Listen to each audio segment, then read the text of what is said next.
Magandang araw, bagong Pilipinas. Narito ang Police News Express sa oras na ito. Sa isasagawang State of the Nation Address o SONA ngayong araw, muling iginiit ni PNP Chief Police General Nicolas Torre III ang kahandaan ng pambansang pulisya sa pagpapanatili ng kaayusan at seguridad.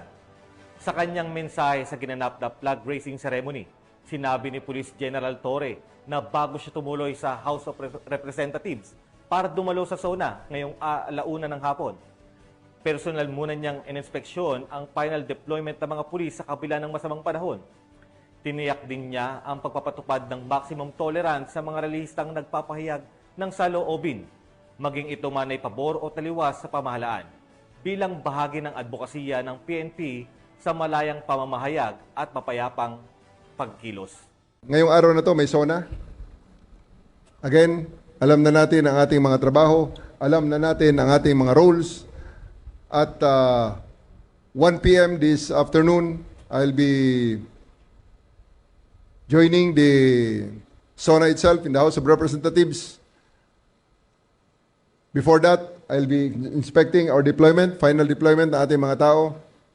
Masama ang panahon, pinaghanda natin ang raincoats ng ating mga tao.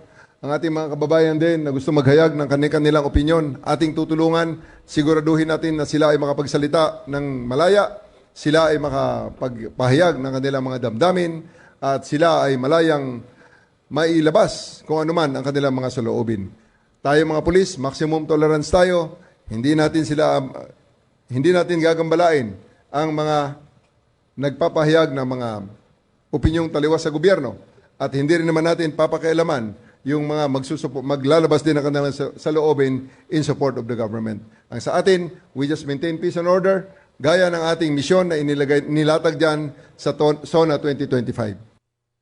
At para sa iba pang napapanahong balitang pampulisya, laging tumutok sa Police News Network, alagad ng batas na kataguyod ng Balitang Pulis. Ako po si Patrolman Lubimir Julian, nagbabalita para sa Police News Express.